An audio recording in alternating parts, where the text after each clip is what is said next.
नमस्कार, जोहार, मैं संजय और आप देख रहे हैं न्यूज झारखंड। चलिए जानते हैं सुबह से लेकर शाम तक की तमाम बड़ी खबरों को।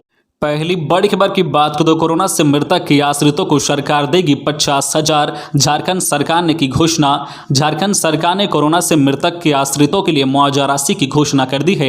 हेल्थ सह आपदा प्रबंधन विभाग के मंत्री बन्ना गुप्ता ने आदेश जारी कर कहा है कि राज्य में कोरोना से जान गंवाने वाले लोगों के परिजनों को राज्य सरकार 50,000 रुपए की सहायता राशि दी जाएगी। मंत्री ने बताया है कि राज्य के 5,133 मृतकों के लिए 25 करोड़ 26 लाख रुपए की राशि सभी 24 जिलों में दे दी गई है। उपायुक्तों को निर्देश दिया गया है कि इसे बांटने की व्यवस्था कराएं। यह रकम आश्रितों के बैंक अकाउंट में ट्रांसफर होगी। परिजन इसके लिए सीओ ऑफिस में या ऑनलाइन आवेदन कर सकते हैं। अगली बड़ी खबर की बात करें तो झारखंड कैबिनेट की बैठक आज कई प्रस्तावों पर लगेगी मुहर।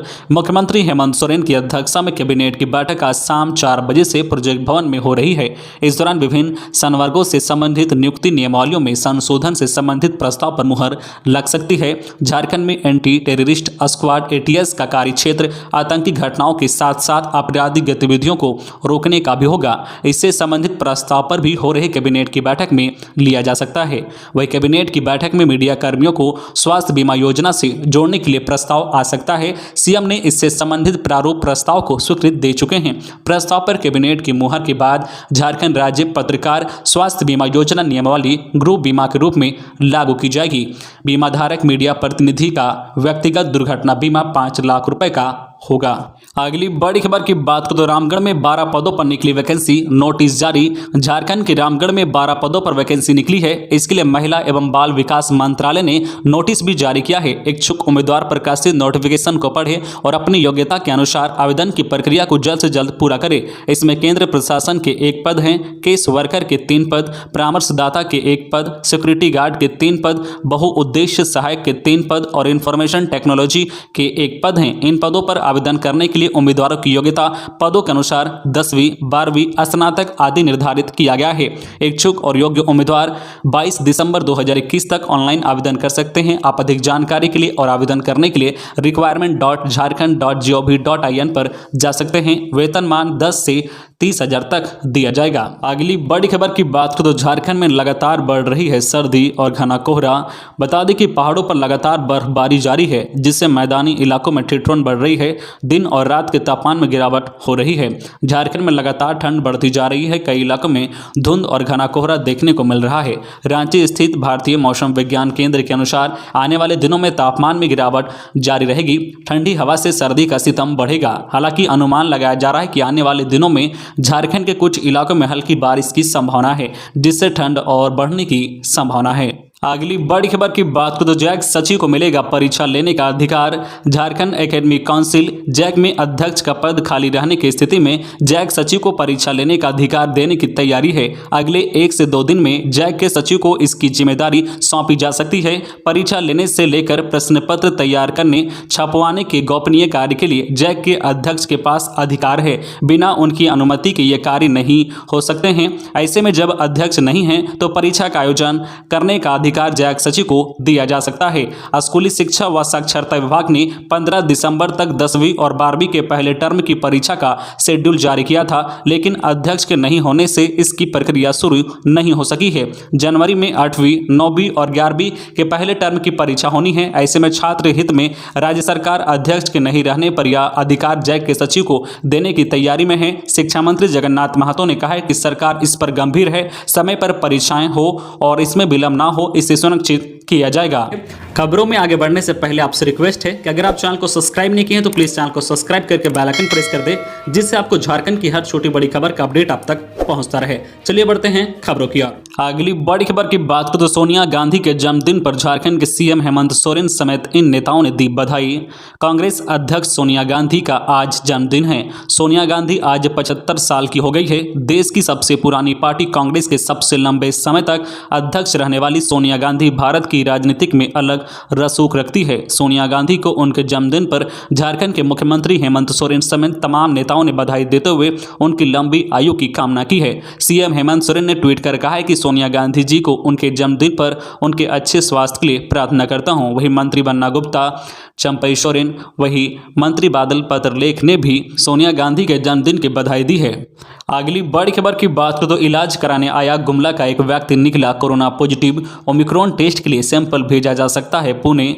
कोरोना महामारी की रोकथाम को लेकर सदर अस्पताल गुमला के मुख्य गेट में ओपीडी व भर्ती मरीजों को अस्पताल में प्रवेश करने से पहले कोरोना जांच के क्रम में गुमला शहर का एक व्यक्ति कोरोना पॉजिटिव पाया गया है। जानकारी कोरोना नोडल पदाधिकारी अनूप नंद ने देते हुए बताया कि उक्त व्यक्ति मंगलवार को ओपीडी में चिकित्सक को दिखाने आया था। उसी समय अस्पताल में प्रवेश से पहले हमारे एलटी द्वारा उसका सैंपल संग्रह किया गया था। मंगलवार को 78 सैंपल संग्रह किया गया था, जिसमें एक व्यक्ति को कोरोना पॉजिटिव पाया गया है। ओमिक्रॉन है या नहीं पूछे जाने पर कहा है कि ओमिक्रॉन टेस्ट के लिए उसका पुनः सैंपल लिया जाएगा। अगली बड़ी खबर की बात करें तो भ्रष्टाचार निरोधक दिवस। कोरोना काल में सब कुछ थमा लेकिन घुसखोरी नहीं। पुलिस महकमा सबसे भ्रष्ट। बीडीओ ने कुआं खोदने और मुर्गी सेट बनाने के लिए भी की वसूली। कोरोना काल में सब कुछ थम गया लेकिन सिर्फ एक चीज नहीं थमी, वह है घुसखोरी। घुसखोरी में झारखंड ने इस वर्ष भी अपनी गति बरकरार रखी है।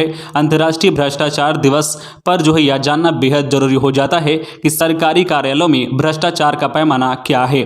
भ्रष्टाचार निरोधक ब्यूरो झारखंड के आंकड़ों की माने तो पिछले 3 वर्षों में घुसखोरी के जिस तरह के मामले सामने आए थे, इस वर्ष भी उसी तरह के मामले सामने आए हैं। पिछले वर्ष एंटी करप्शन ब्यूरो ने 58 घुसखोरों को पकड़ा था। इस वर्ष अब तक कुल 49 घुसखोर पकड़े गए हैं। मजेदार बात यह है कि इस वर्ष पकड़े गए घुसखोरों में सबसे अधिक पुलिस महकमा के 14 पदाधिकारी हैं। उन्होंने भी घूस लेने से परहेज नहीं की। इस वजह से इस वर्ष झारखंड प्रशासनिक सेवा के 2 अफसर जो बीडीओ के रूप में हरिहरगंज और मांडू में तैनात थे, उन्हें भी घूस लेती एंटी करप्शन ने दबोचा। अगली बड़ी खबर की बात करें तो आयकर रिटर्न 31 दिसंबर है रिटर्न दाखिल करने की आखिरी तारीख। 75 साल से अधिक उम्र के लोगों को नहीं भरना होगा tax return. Income tax return दाखिल करने की आखिरी तारीख 31 दिसंबर है। अब 75 वर्ष से अधिक उम्र के वैसे सीनियर सिटीजन को आयकर रिटर्न भरने की जरूरत नहीं है, जिनकी आय का जरिया केवल पेंशन और बैंक में जमा गढ़ी कमाई से मिलने वाला ब्याज शामिल है। यदि इस उम्र से अधिक सीनियर सिटीजन के नाम पर किसी तरह का व्यापार या उद्योग चल रहा है तो उन्हें इस सुविधा का लाभ नहीं मिलेगा। अगली बड़ी खबर की बात करें तो झारखंड निवेश प्रोत्साहन एक्ट 2021 लाएगी सरकार। सरकार राज्य में निवेश बढ़ावा देकर विकास को गति देने के लिए झारखंड निवेश प्रोत्साहन एक्ट 2021 तैयार कर रही है। उद्योग विभाग में एक्ट के लिए ड्राफ्ट तैयार किया जा रहा है। इसका उद्देश्य राज्य के प्राकृतिक और मानव संसाधनों का उपयोग करते हुए तेजी से नए उद्योग स्थापित करके लोगों के जीवन स्तर में सुधार और रोजगार के अवसर पैदा करना है। JIPA के अंतर्गत मुख्यमंत्री की अध्यक्षता में झारखंड इन्वेस्टमेंट विकास बोर्ड की स्थापना की जाएगी। अगली बड़ी खबर की बात करें तो 9वीं और 11वीं का रजिस्ट्रेशन 15 से। CBSE ने कक्षा 9वीं और 11वीं के रजिस्ट्रेशन की तारीख की घोषणा कर दी है। 15 से 30 दिसंबर तक रजिस्ट्रेशन किया जाएगा। 15 दिसंबर को CBSE द्वारा पंजीकरण के लिए रजिस्ट्रेशन विंडो खोल दिया जाएगा। स्कूल CBSE की आधिकारिक वेबसाइट www.cbse.gov.in पर जाकर ऑनलाइन रजिस्ट्रेशन करवा सकते हैं। इसी वेबसाइट पर बोर्ड ने नोटिफिकेशन जारी किया गया है।